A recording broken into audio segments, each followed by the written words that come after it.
All right, everyone, we'll get started with our board meeting. Today is September 1st. We have the CDTA board meeting. I guess technically it's our August board meeting. We have a quorum here today, and we'll start with the approval of the minutes of our last board meeting, which was June 30th, 2021. Can I get a motion to approve the minutes? So moved. Thank you, Denise. Second? Second. Second by Mike. All those in favor say aye. Aye. Can the folks on Teams hear us? No, you can't hear us. All right, well, we'll fix that.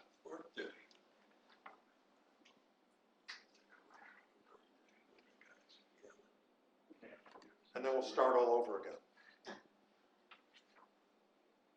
See if they can hear you now. Can you guys hear us now?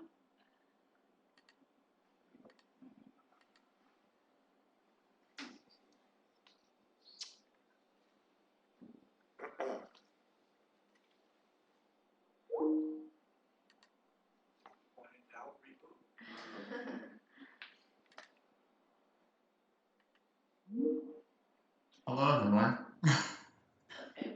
How's that? We got you. Better? Can you hear us now? I still told the story. Can you hear us? Yes. Yeah. Try that. No? We can hear you now. Okay, Okay. there Oh, we go. good. But that's the same today, because the rest of us were completely Sweating lost. a little bit. Yes, we were ready to have lunch. All right. No more texts. So I'll pick up where we left off, which was we had a motion and a second on approving the minutes from the June 30th meeting. So I'll rehold the vote again. Everyone in favor of the minutes, say aye. Aye. Aye. Any opposed? It's approved. The next item on our agenda are recognitions. Singular. One recognition. And we'll start with Carr. Ms. Dow? Yes.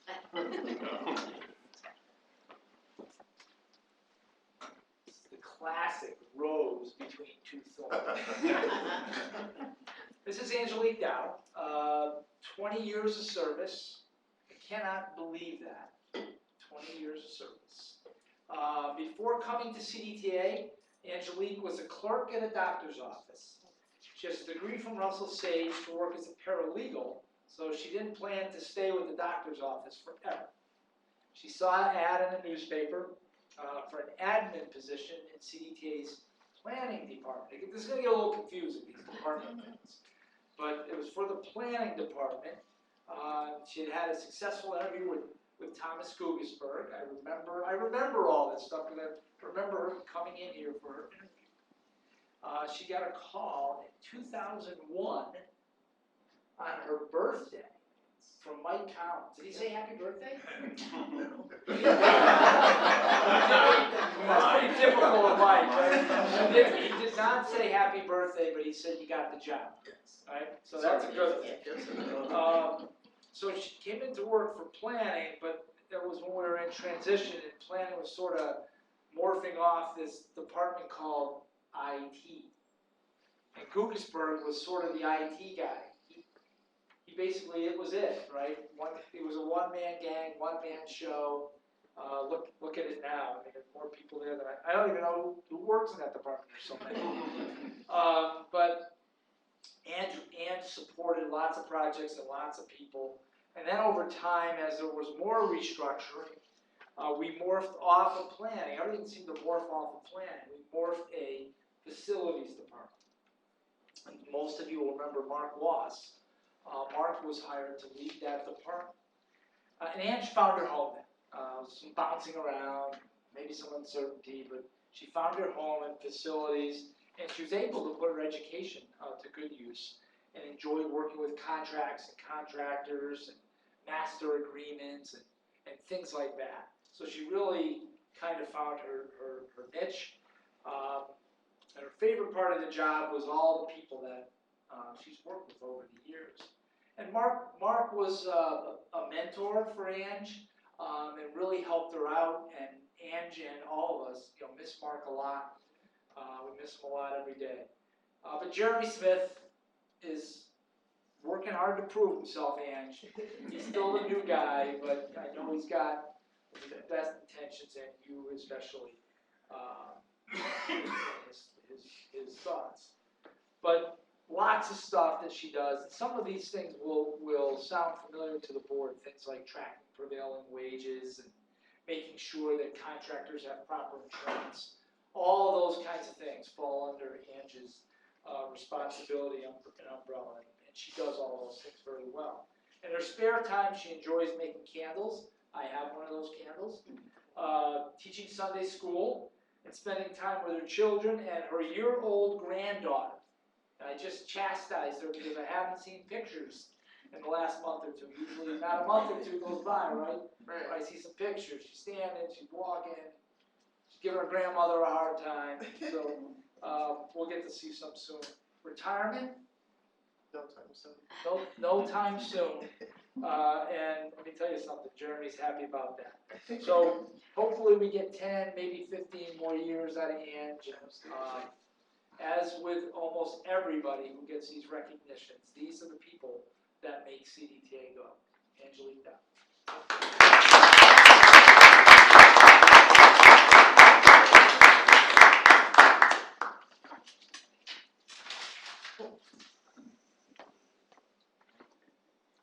Just to make you happy. Thank you. Thank you. Thank you. You're on set. Thank You want to you. head out. You don't have to stay. If you want to stay, you can stay. You're ready. It's up to you. Thank you, everybody. Hey, congratulations, thanks for joining us. She's solid. Yeah, the inside baseball here is Angelique gets the Medal of Honor because she put up with Pat Lance in his final 5 or 6 years of working here, maybe longer. Yeah, it's about 10 or 15. So I'll kick off the committee reports by providing the Board Operations Committee report. The committee met on August the 18th at 8:45 a.m. We reviewed the agendas for the meetings, for all the committee meetings, as well as today's board meeting. We have 2 new board members, Peter Wall representing Saratoga County, who's joining us via Teams. Welcome aboard, Peter. And Joe Sperano, who's not here today, but everyone just about remembers Joe from his earlier tenure, and welcome back to the board. Joe represents Rensselaer County. In other activities, Mike Collins gave us a preview on the budget adjustment, which will be one of the action items on today's agenda. Carm provided a COVID update through August 2021. We have reinstated wearing masks and mandating employees to get vaccinated. Carm will get a little bit more into this when he makes his report, I'm sure. We discussed the authority's potential in Montgomery County. Local officials continue to rally support for public transit and connections that we can make for people who live and work in Montgomery County. There's still work to be done, but it is an active project of ours. And then lastly, we discussed the need to conduct a facilities expansion study. There's lots of work going on in all our buildings, all of which are 40 years old or greater. We need help to determine what work is needed, what direction we should take regarding new facilities, size, location. So we'll be discussing that a little bit more at the board level and committee level at future meetings. The next committee meeting for board operations is Wednesday, September 15th, here at 110 Waterville Avenue and via Microsoft Teams at 9:15 a.m. Any questions about that committee report?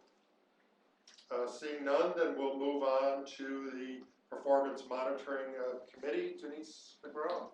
Thank you. The Performance Monitoring and Audit Committee met on August 25th here at the 110 Waterville Avenue and on Microsoft Teams.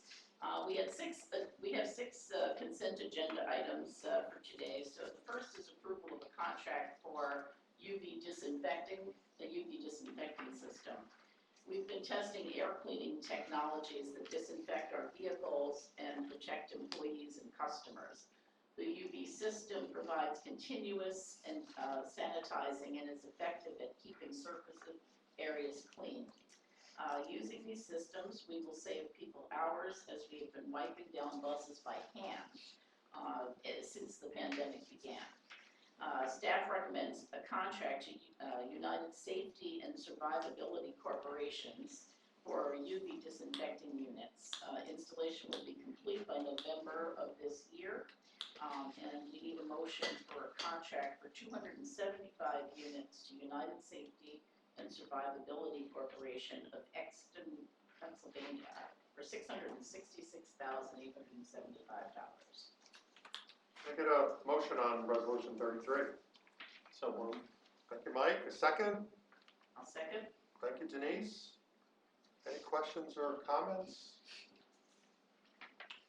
It's a lot of money, but I think you're going to find that it's money well spent. Return on investment will be almost immediate, because we'll be able to shift resources here. And, hats off to Lance and Dave Williams, who's here, our Director of Maintenance. These guys have tested these systems and are very confident in the performance of the units and what the outcome will be. I mean, you hear this a lot, but it is operating room level sanitization. If maybe only for a second, right? Dip, back up, dip, back up. But these things are really powerful. Hey, Carm, and Denise, I just wanted to ask, is there, and I don't know if this is an appropriate time, do we have a complimentary PR campaign around that to, Yes. and how, do we, as that effective as you understand it, are people responding well to that? Well, these are to be installed, Peter. When they're installed, Jamie Caslow already has this. It's sort of starting, but we'll beef it up. Yeah, you're right. We want to tell people that we are at that level. Yeah, it's very exciting, so Yeah. I think it's great. Yeah, it should help to instill confidence and hopefully people will be willing to ride more. Yeah, Star buses, by the way, already have these units. It's actually sort of the testing ground. We want to make sure a smaller number of buses in the fleet, but they performed very, very well. So full force ahead. Star Riders don't know about it though, do they? They do. That's what Hi, they do. Hi, this is Mark joining late by phone. Hi, Mark. Hi, Mark. We're on the first action item, resolution 33. We're just getting, are there any other questions or comments about this purchase? Seeing none, all those in favor of resolution 33, say aye. Aye. Any opposed? Any abstentions? The resolution passes. Continue, Denise. Okay, our next item is approval of a contract for facilities condition analysis report and master plan, which was mentioned earlier. We want to update our facilities master plan, which includes a facility condition report, facility maintenance reviews, and a capacity analysis. An RFP was issued and we received 5 proposals. Staff recommends contract to WSP. We need a motion to award a 1-year contract with 1 optional year to WSP USA of Valhalla, New York for $876,000. Can I get a motion to retain WSP? So moved. Thank you, Denise. Second by Dave. Any discussion, comments, questions? This is a report that's done Lump sum periodically. or time and materials? Say that again, Georgie? Is this a lump sum or time and materials? Guys. It's more of a time and materials. It's so it's a consulting firm, so it'll come in as fees per hour. So time and materials. Yeah, this is not construction, Georgie. This is. No, I know, assessment. that's why I asked. Okay. It wasn't clear in the paperwork. And the prior reports that have been done, are they used? Oh yeah.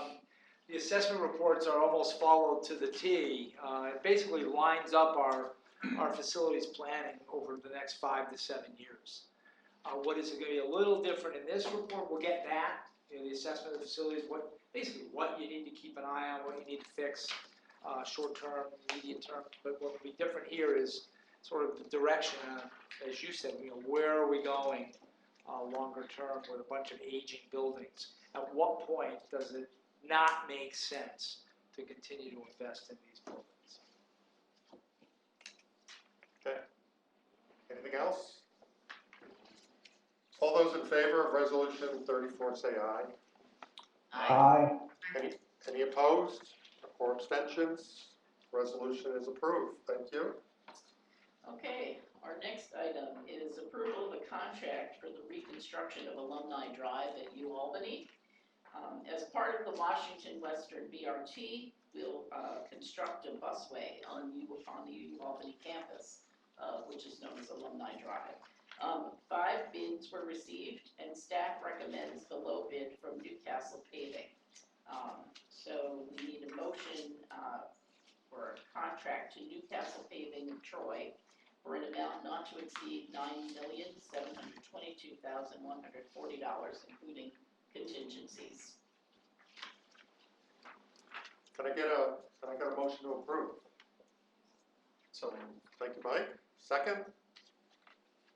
Second, Thank you, Denise. Second. was there somebody else? Keith behind you. Oh, Okay, the motion is second. Any questions, comments, discussion? So this is code, Alumni Drive is code for the busway. This is the busway along the UAlbany campus. It's about a mile and 2/10. Basically, it will get the BRT line in and out of the university without having to use either Western or Washington. A big step here, because as you know, we're also doing a work with CTC on an exclusive lane study. So it's really the next step up. I think the transit service in the region. Obviously, the second part of the busway is through Harriman campus. We've got a verbal agreement to do that with OGS. We're putting the final parts of that in place. So $9 million gets us a mile of busway. I guess that's about the going rate. Good to know. Any other comments? I have a question. Yes, Is there a map available of this? Yes, yeah. Yeah, we can shoot something out. We'll do a zero in now, right? Yep. Yeah, send that out to the whole board. Anything else? All those in favor of resolution 35, say aye. Aye. Any opposed? Any abstentions? Resolution is approved. Keep going, Denise. okay, next. It's always the longest list, sorry. Approval of a contract for fixed cameras. So as part of the Albany garage expansion, we need to expand our camera system to cover the new space. Integrated Video Solutions is the installer for March Networks and has done a good deal of work for us. The system is proprietary, so a sole source contract is required. Staff recommends a contract to Integrated Video Solutions. We need a motion to award a contract to Integrated Video Solutions of I think that's misspelled. But anyway, of New Jersey, I'm not even sure, for $124,730. Not sure what that is, Anyway, so, Integrated Video Solutions of New Jersey. Good enough. Somewhere. Someplace in New Jersey.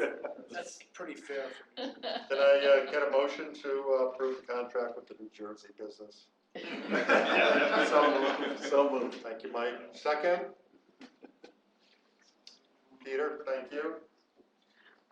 Any comments about the camera system? Questions? A lot of cameras. I was out there this morning just taking a look at, I usually go out every couple of days. The expansion is just about all the steel's up and almost the entire roof, so pretty soon it'll be closed up, ready for, you know what? Sounds ominous. Yeah. All those in favor of Resolution 36, say aye. Aye. Any opposed? Any abstentions? The resolution is approved. Thank you. Okay, our next item is a contract for traffic signal priority equipment and software. Traffic signal priority, TSP, allows vehicles to move efficiently through intersections to shorten the length of a trip. We will install the TSP on our Washington Western BRT line to enhance customer experience and provide real-time monitoring at intersections.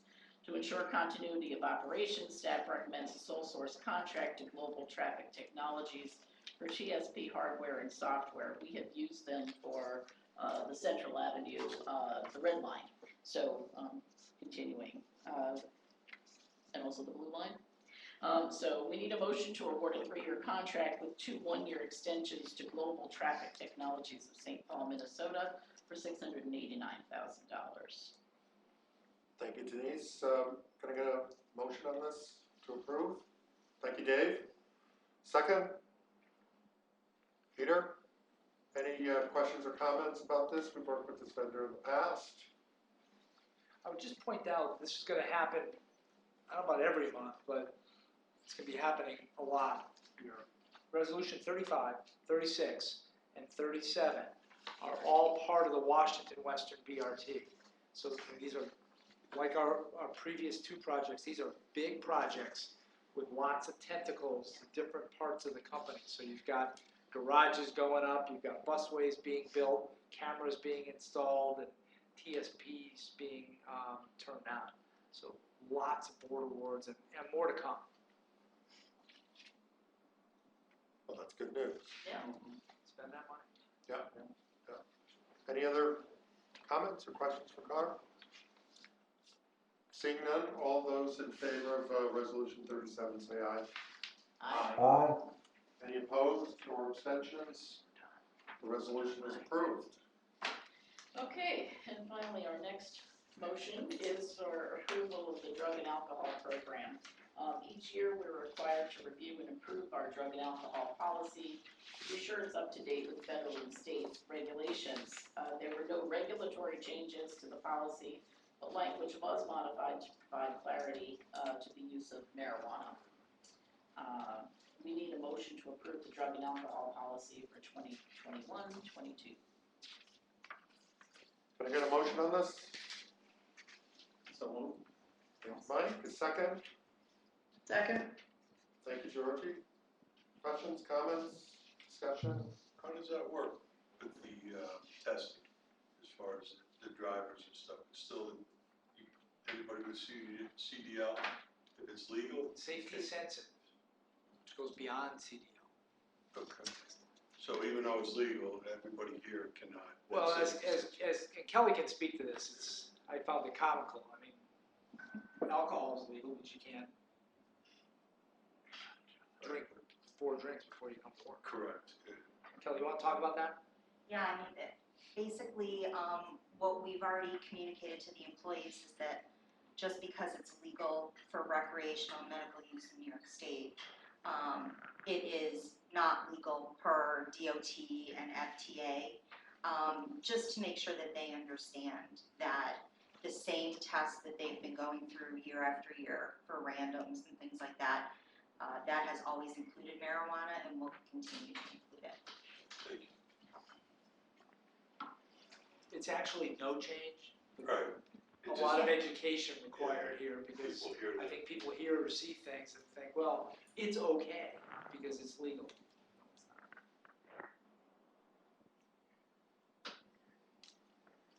We will have an interesting one, that's for sure. We have a motion and a second on this, right? Yep. All those in favor of Resolution 38, the drug and alcohol policy, say aye. Aye. Any opposed or abstentions? It's approved. Thank you. All right, Denise, Okay, you're on a I'll roll. move into our administrative discussion items. So the first was the monthly management report. Mike Collins provided that report. The MRT continues to perform well with receipts of $1.8 million better than expectations. Customer revenue is 37% over budget through July, albeit with lower budget expectations based on the pandemic. Rail station revenue has increased as train travel picks up. And total revenue exceeded budget by 11%. Wages are up 6% over budget this month, mostly due to the contract increases, which took effect in June. Workers' compensation costs were over budget by 23%, with total expenses are up by 1.5% for the year. We remain in a good financial position. We made a budget adjustment in August to reflect changes that took place after we approved our budget. And that's the monthly management report, financial management. If there are any questions for Mike or Norm or me. Any questions? No. Okay. All right, so then the non-financial report, Chris Designee provided that report and a preview of some enterprise reporting tools. Ridership is down 13% versus the same time last year. Star ridership is up 63% from last year. Fixed route on-time performance was 77% and Star on-time performance was 81%. Preventable accidents are at 17 this month, and non-preventable accidents are at 13. Any questions on that? Comments on ridership? Okay. Then that concludes my report. The committee will meet September 22nd at noon at 110 Waterloo Avenue and on Microsoft Teams. Thank you. All right, thank you, Denise. We'll move on to the Community and Stakeholder Relations Committee. Pat Lance will make the report. Thank you, Jamie. The Community and Stakeholder Relations Committee met on August 26, 2021 at 11:15 a.m. in person and via Microsoft Teams. Administrative discussion items. John Scherzer provided an update on the work we are doing with school districts throughout the area. Our Universal Access Program is the ticket to get more middle and high school students on CBTA buses. We will provide service to Schenectady City School District. In this pilot program, CBTA will serve 500 high school students with the potential to grow the partnerships. Students will be given navigator cards to access the route network. Ali Scheffer provided us with an update on the social media campaign in partnership with the Guilderland Chamber. Her report, the work we are doing with the Chamber to promote Flex. It also showed how we use social media and videos to illustrate our work to a broader community. We are expanding our relationships with the Albany and Troy City school districts. Lots of work for our planning and operations staff to ready our network and arrange for services to be delivered conveniently.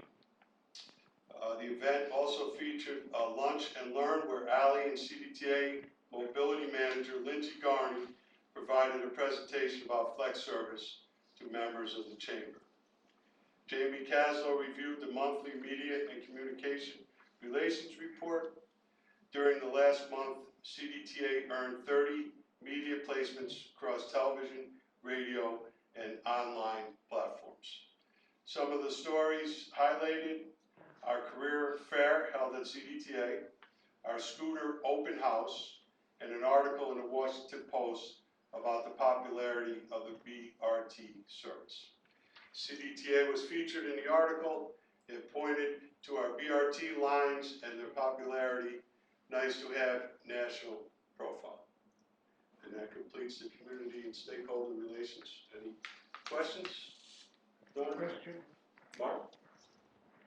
I welcome the expanding universal access program, schools, colleges, state workers. What about community colleges? We have every community college under contract, Mark. They're all involved with us.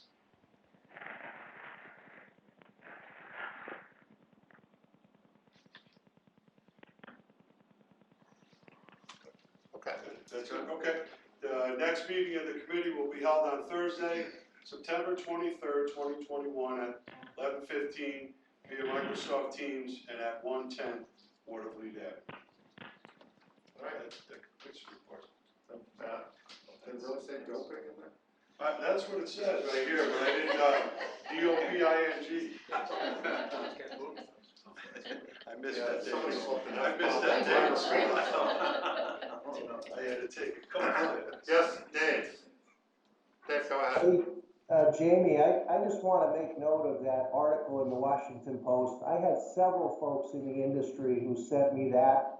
And the lead was a picture of our bus in what was sent digitally. So not only were we mentioned in the article, but our bus was profiled as a picture in the article. So we get around.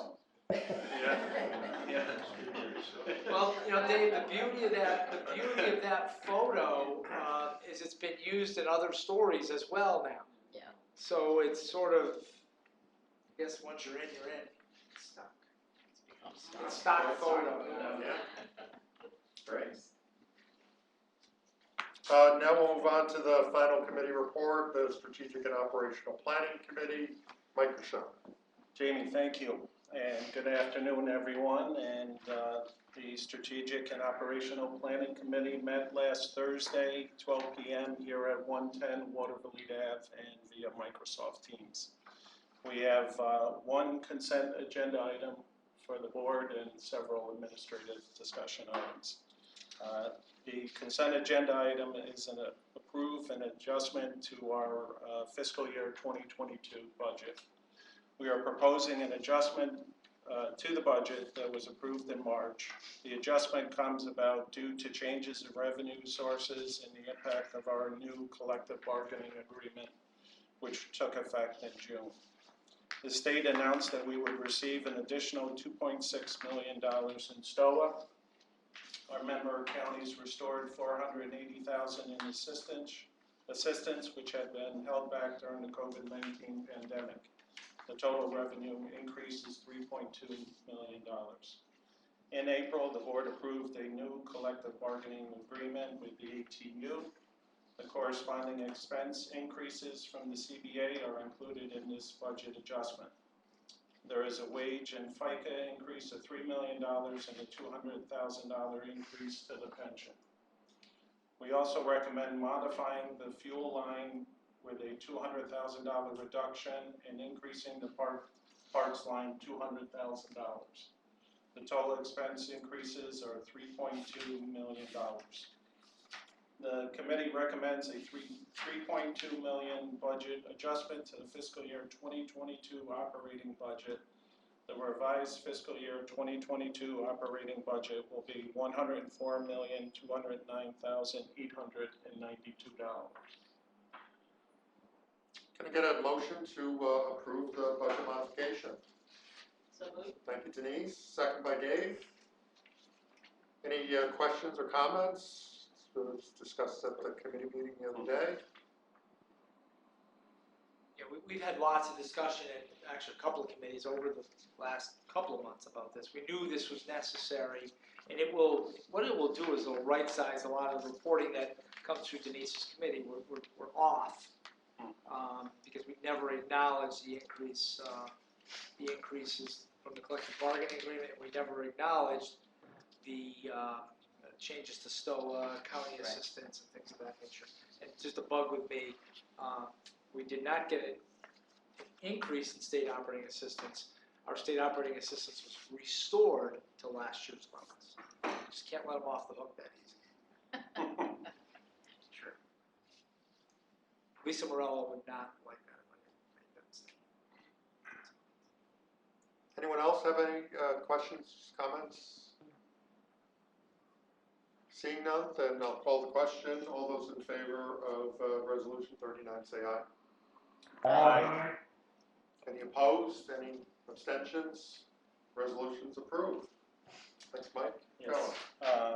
Next up are our administrative discussion items. First being Chris Desney presented the ASIC award we received for the River BRT. Chris mentioned we were nominated and received an award from the American Council of Engineering Companies of New York for our work in developing the River BRT. Selection criteria included considerations for originality, innovation, public perception, social impact, economic development, and sustainability. The second item is the OGS Universal Access and Aligning Service with Demand. Lance Arcone gave a presentation on the rollout of our new Universal Access program and adjusted service plan for meeting the needs of returning state workers. The history and purpose of the program were discussed, along with details of the new infrastructure and descriptions of new and existing route adjustments. This is being rolled out in phases between August and September. And the final item was our September 2021 service adjustments. Ross Farrell gave an overview of the service changes being rolled out in August and September. Details of high school and middle school services and OGS state worker access were discussed in detail in prior presentations. We are reinstating routes that connect the region to colleges and universities. We are also making minor adjustments to run times in select routes 224, 354, 452, and 286 to meet on-time performance goals more effectively. And the next meeting of the committee will be September 23rd, 12 p.m. here at 110 Waterville Ave or via Microsoft Teams, and that concludes my report. Thank you, Mike. Any questions for Mike about his report? I guess we'll move on then to the CEO report. Tom. Thanks, Jamie. I think we're almost to fall as we resume our regular schedule. My report is in the packet. On behalf of the staff and employees, again, welcome to Peter Wall and to Joe Sperana. Great to have you guys with us. They're deep into their onboarding. They're studying. They're taking good notes. Especially Peter. Just because Joe's not here, I can say that. But it's really good to have you, and we look forward to you being involved in our governance process, which I think people who've been around CDTA for a while will tell you that our governance process is a little different than most systems like ours. We think it's a little better, and we encourage board member involvement in whatever areas you are particularly interested. I had hoped that the COVID-19 report that I make every month would be in the archives by now, but that's just not possible. We've had 7 positives in August, and we're experiencing all the pain and inconvenience that other companies are having. It caused the sort of revision to our policies, or actually reinstatement of some of our policies like mask wearing and safety precautions. As you know, we've also mandated that our employees be vaccinated by October 1. That obviously hasn't gone over all that well in some parts of the company. We think it's the right decision. We think it's something that we needed to do, especially given that we're hovering at 65% or so people being vaccinated. I talked to Dave this morning on a couple of other things, and we were sort of hashing over what other systems are doing. We decided to kind of go forward fast. Hats off to the ATU. This is a tough position for them. They've been very cooperative, but we realize the difficulty that this creates for them in their relationships with their members. We need to keep each other safe. In order to do that, we need to move in this direction. This is not something we wanted to do. It creates a lot more work in human resources and in other parts of the company. Would have been easier not to do it, but I think the best decision was to do it. As Mike had talked to, we're welcoming state employees to our buses. This brings to an end a 40-year career pursuit It didn't roll out the way we expected it to roll out, but it's working. The numbers are not where we had anticipated, but they'll get there. It's slow but sure as the state workforce comes back. But we're patient and we're sure that it will happen.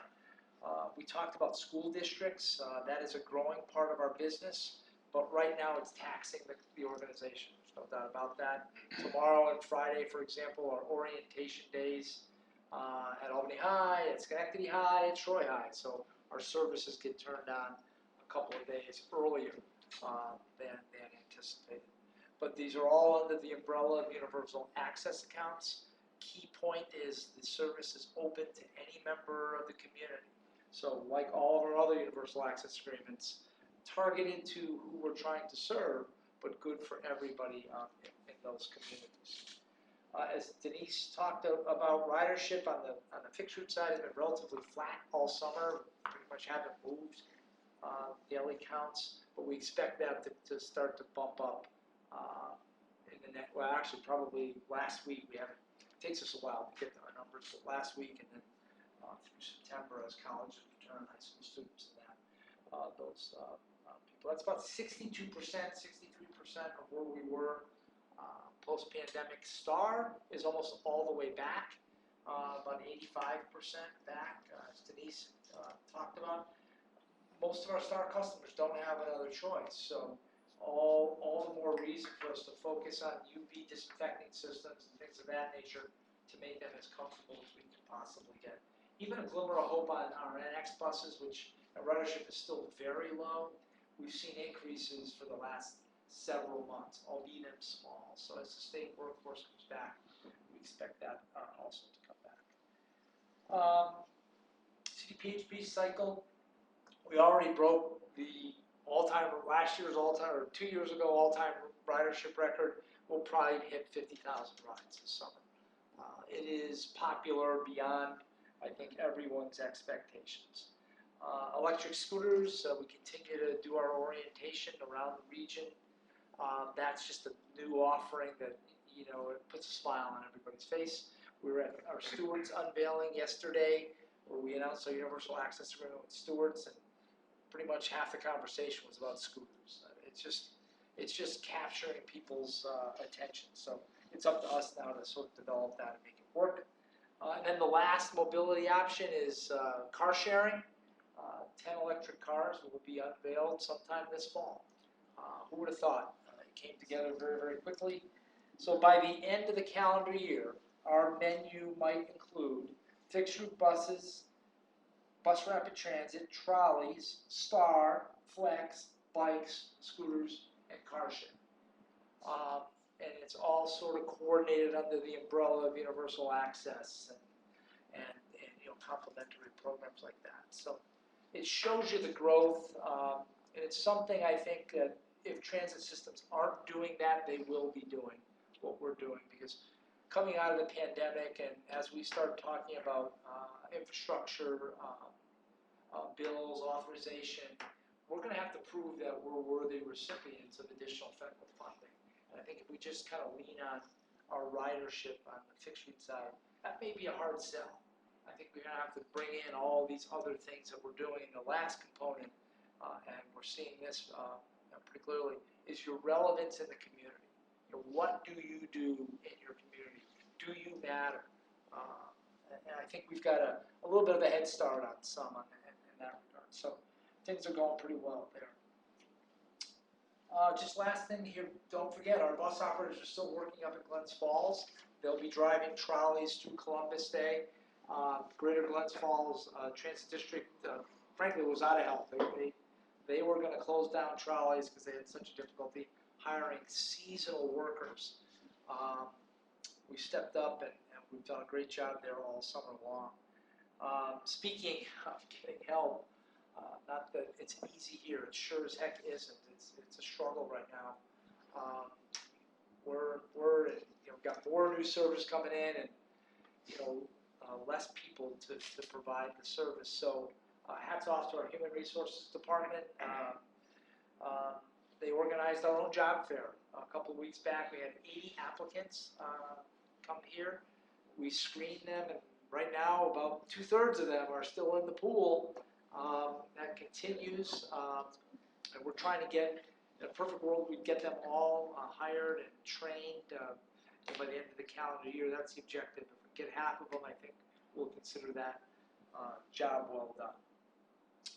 And as has been reported, if the applicants wanted to know if we were growing, all they had to do was look to the east, to the west, to the north, to the south, where the garage has got parts of it ripped apart, parts of it being extended, cameras being wired.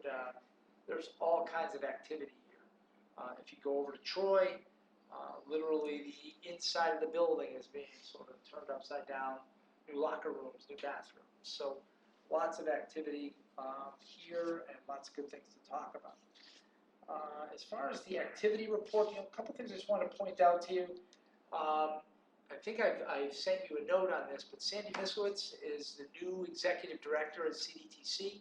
She replaces Mike Franchini, who was the executive director there for 10 years. I think you know of the close working relationship we have with CDTC, and I know for a fact Sandy is a friend of public transportation and CDTA. So I think you'll see continued good results coming from that relationship. She's worked at CDTC for 20 years, so it's always good to see internal candidates advance. Mid-August, several of us were out at the airport.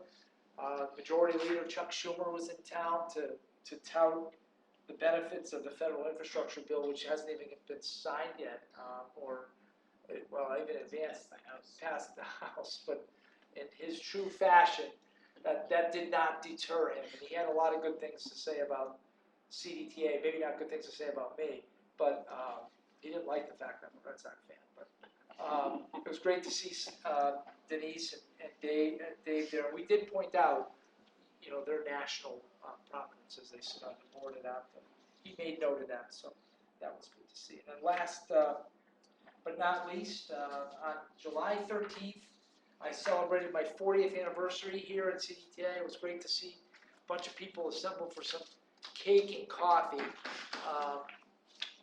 It's just amazing to me that 40 years have gone by. I only realized it when I look in the mirror. I say, who is that guy?